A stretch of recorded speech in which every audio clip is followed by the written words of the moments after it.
You can't march around the square. Why not? You're in the permitted area. You've got to be in the permitted area, which is what your leaders have. Okay. Have you met with your leaders for this rally? No. I live as the leader of the drive. Because you just can't walk north around the square, but if you want to leave the square and go out, you can. Okay.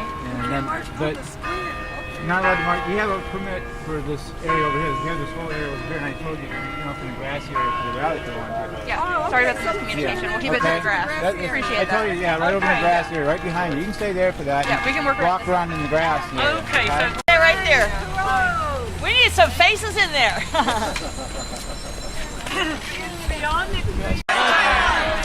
What?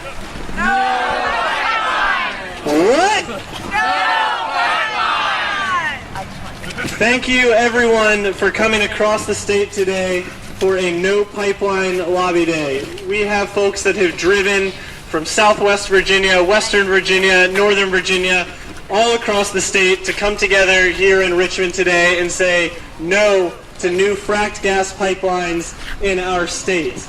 My name is Drew Gallagher. I work for the Chesapeake Climate Action Network on pipeline opposition here in our state. Does anyone know how many pipelines are proposed for Virginia right now? 4! Yeah, that sounds like 4 too many to me. In 2016, the idea that we need 4 fracked gas pipelines to carry methane from our brothers and sisters in West Virginia who are having their homes and land destroyed by fracking brought through our state is lunacy. And that is why we are here today, to stand up and speak out against these foolish projects. A $17 billion of investment that is not going to put Virginia on the path we need of a clean, renewable future. So I want to thank everybody again for coming out today, all of the folks that are here to document this and spread this story far and wide, that folks across Virginia do not want these pipelines. I think it's fairly telling that there are no pipeline lobby days, but no pro-pipeline lobby days. So I'm going to invite some folks up here to speak. The first person, I'm going to invite Joanna Salinas from Nelson County to come up here and share some thoughts with you all. So let's give her a big round.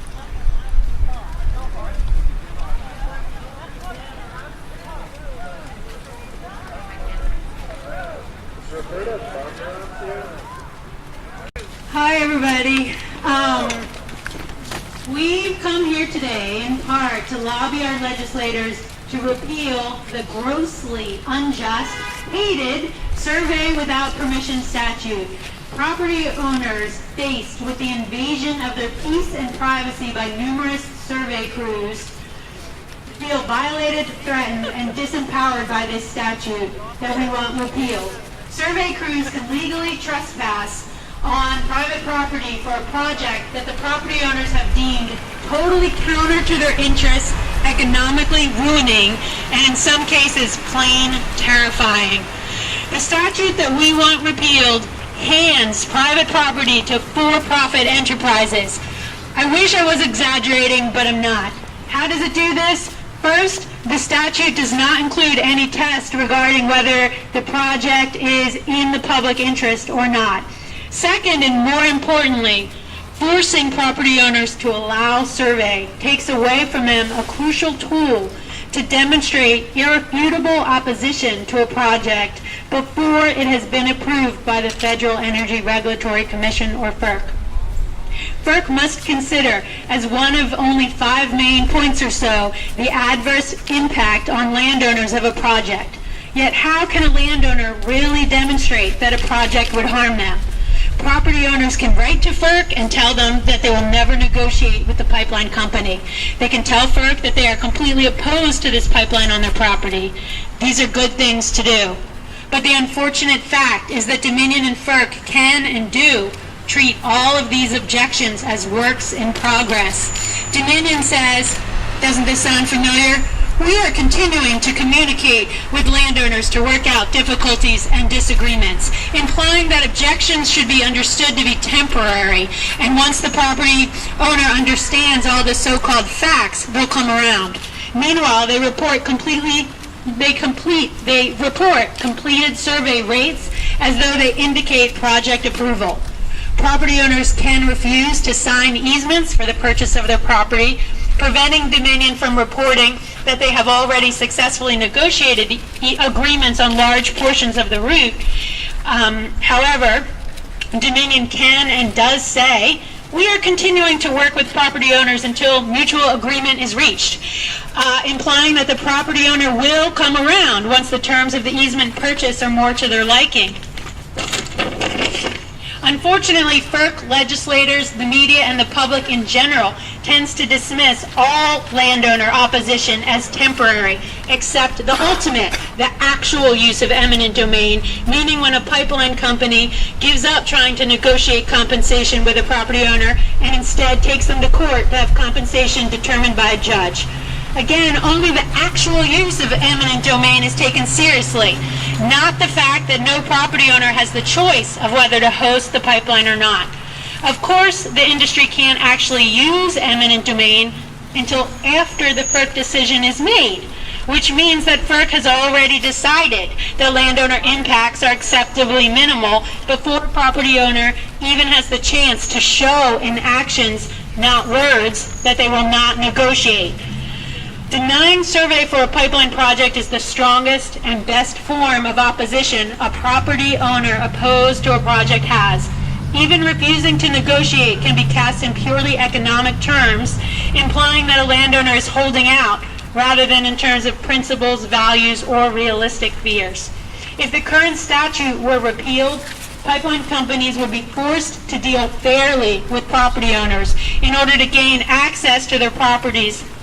They would have to prove to property owner satisfaction that compensation would be adequate, that the safety risks were acceptable, that damages would be covered, that water sources wouldn't be harmed, etc.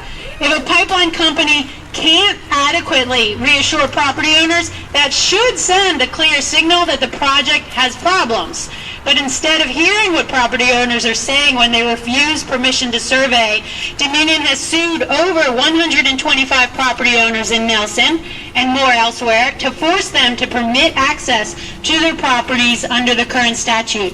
While many of these property owners have since been taken off the route, we still have over 50 cases in Nelson in which people will be forced to allow access if their cases lose.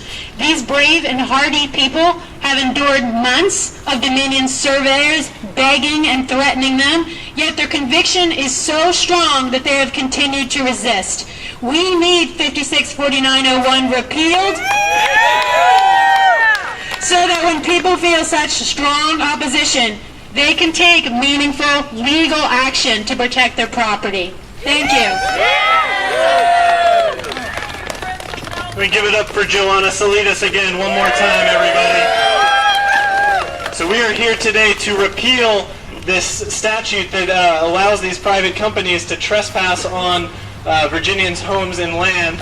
I want to invite up Rick Shingles to come down and say a few words, a tireless fighter of the MVP. Can we give it up for Rick Shingles, everybody?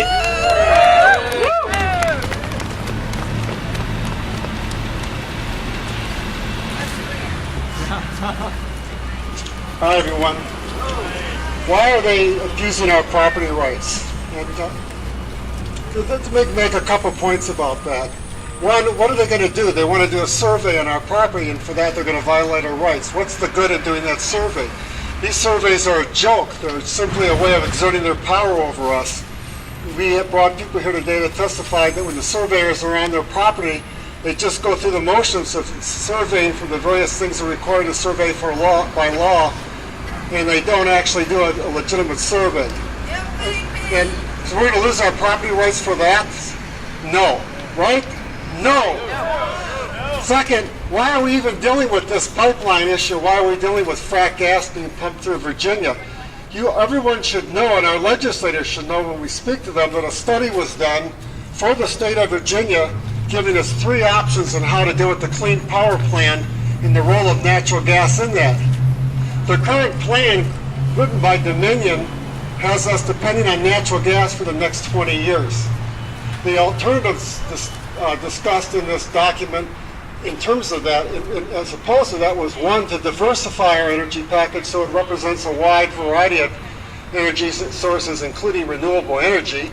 And a third plan was the diversified portfolio, but one that would end Virginia's reliance on importing energy. Right now, Virginia imports 40% of its energy. You know what form that comes in? That import? It's the gas. And its gas is provided by someplace else. The report asks which plan would be best for Virginia for stimulating our economy and providing jobs. Does that sound familiar? Because our governor says that's why we're getting the pipelines, right? To stimulate our economy and to provide jobs. This report concludes that the worst of the three scenarios is the one we have now, where we'll rely on natural gas for the next 20 years.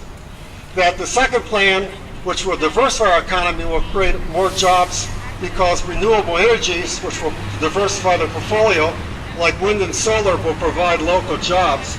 And the third plan, which would end our dependence